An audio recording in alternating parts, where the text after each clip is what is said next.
যুক্তরাষ্ট্রের সঙ্গে চলমান পারমাণবিক আলোচনার মধ্যেই ইরান আশঙ্কা করছে যে কোনো মুহূর্তে ইসরায়েল বা যুক্তরাষ্ট্র এমনকি যৌথভাবে দুটি দেশই তাদের উপর হামলা চালাতে পারে। এই আশঙ্কার ভিত্তিতেই ইরান তার প্রতিরক্ষা ব্যবস্থাকে নতুনভাবে ঢেলে সাজাচ্ছে। এ নিয়ে ব্রিটিশ সংবাদ মাধ্যম ফিনান্সিয়াল টাইমস একটি প্রতিবেদন প্রকাশ করেছে। এতে বলা হয় 2024 সালের অক্টোবর ও এপ্রিলে ইসরায়েলি বিমান হামলায় ইরানের আকাশ প্রতিরক্ষা ব্যবস্থার কিছু দুর্বলতা প্রকাশ পেয়েছে। রাশিয়ান S-300 সিস্টেম ও রাডার ক্ষতিগ্রস্ত হওয়ায় দেশটি এখন দ্রুত সেই ঘাটতি পূরণে তৎপর। ইসরায়েল লেবাননে হিজবুল্লাহ ও ইয়েমেনের হুতিদের মতো ইরানের মিত্র গোষ্ঠীগুলোর উপর হামলা চালিয়েছে এবং এখনও চালিয়ে যাচ্ছে। বিশ্লেষকরা মনে করছেন প্রক্সিদের ওপর এই হামলা ইরানের দুর্বলতাকে আরও বাড়িয়েছে। তবে সাম্প্রতিক পশ্চিমা গোয়েন্দা মূল্যায়ন ও প্রতিরক্ষা বিশ্লেষকদের পর্যালোচনা করা স্যাটেলাইট চিত্র ভিন্ন চিত্র তুলে ধরছে। তারা বলছেন ইরানের আকাশ প্রতিরক্ষার অনেক উপাদান অক্ষত আছে বা সাম্প্রতিক মাসগুলোতে সেগুলো মেরামত করা হয়েছে। ইরান S-300 সিস্টেম সহ বেশ কয়েকটি ভূমি থেকে আকাশে নিক্ষেপযোগ্য ক্ষেপণাস্ত্র লঞ্চার নাতানস ও ফোর্দোর মতো গুরুত্বপূর্ণ পারমাণবিক স্থাপনার কাছে সরিয়ে নিয়েছে। গত মাসে তেহরানে আর্মি ডে উদযাপনে একটি S-300 লঞ্চার ও একটি রাডার ট্রাক প্রকাশ্যে প্রদর্শন করা হয়, যা ইরানের সক্ষমতা প্রদর্শনের একটি প্রয়াস। দেশটি শুধু রাশিয়ার উপর নির্ভর না করে স্থানীয়ভাবে বাভার 373 ও খোরদাদ 15 মতো প্রতিরক্ষা ব্যবস্থা তৈরি করছে। এমনকি S-300 সিস্টেমে রাশিয়ান রাডারের পরিবর্তে দেশীয় রাডার প্রযুক্তি ব্যবহারের উদাহরণও দেখা গেছে।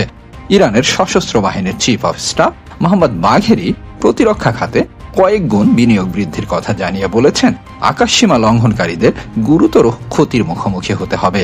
ওয়াশিংটনের সঙ্গে ইরানের পারমাণবিক কর্মসূচির ভবিষ্যৎ নিয়ে আলোচনা এখনো চলছে।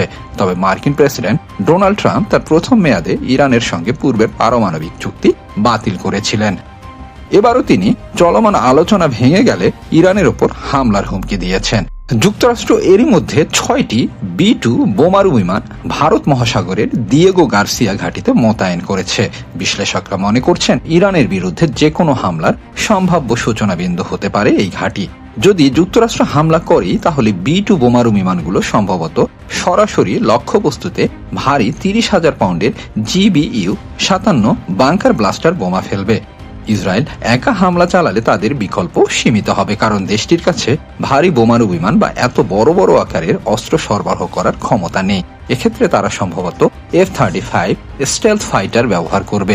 এই বিমানটিতে করে ইসরায়েল 2000 পাউন্ডের BLU-109 নির্ভুল লক্ষ্যমাত্রার বোমা বহন করতে পারে, অথবা F-15 বোমারু বিমান 4000 পাউন্ডের GBU-28 বোমা বহন করবে।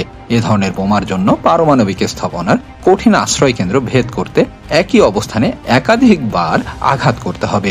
এর জন্য অনেক উড্ডয়ন এবং সম্ভবত মাঝ আকাশে জ্বালানি ভরার জন্য ট্যাঙ্কার ব্যবহার করতে হতে পারে। আর এসব ট্যাঙ্কারই আবার ভূমি থেকে আকাশে নিক্ষেপযোগ্য দূরপাল্লার ক্ষেপণাস্ত্র বা ড্রোন হামলার বিপরীতে অরক্ষিত হতে পারে। বিশ্লেষকরা মনে করছেন ইসরায়েল এবং ইরান উভয়ই সম্ভাব্য এরিয়াল ফাইট বা আকাশ যুদ্ধের জন্য কয়েক দশক ধরে প্রস্তুতি নিচ্ছে। ইসরায়েলি গোয়েন্দা মূল্যায়ন অনুসারে তেহরান মনে করে গত বছরের আকাশ প্রতিরক্ষা দুর্বল ছিল এবং তারা এই দুর্বলতা কাটিয়ে ওঠার জন্য লঞ্চার ও রাডার পুনরায় স্থাপন ও বৈচিত্র্যপূর্ণ করার মতো পদক্ষেপ নিচ্ছে।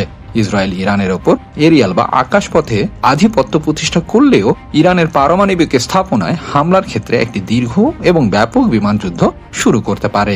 এতে ইসরায়েলি পাইলটদের ক্লান্তি এবং বিপদ বাড়তে পারে। এমনকি ইরানের কম উন্নত ক্ষেপণাস্ত্র সফল হতে পারে। উদাহরণ হিসেবে বলা যেতে পারে 2018 সালে সিরিয়া S-200 ক্ষেপণাস্ত্র ব্যবস্থা দিয়ে ইসরায়েলি F-16 বিমান ভূপাতিত করে দেখিয়েছিল। সেই বিমানে থাকা উভয় পাইলটই অবশ্য বেঁচে গিয়েছিলেন। আকাশ প্রতিরক্ষা বিশেষজ্ঞ ইউরুল ইয়ামিনের মতে এই যুদ্ধের ফল নির্ভর করবে কে কতটা দক্ষভাবে আক্রমণ ও প্রতিরক্ষা চালাতে পারে তার উপর। তার ভাষায় সেরা দলই জিতবে।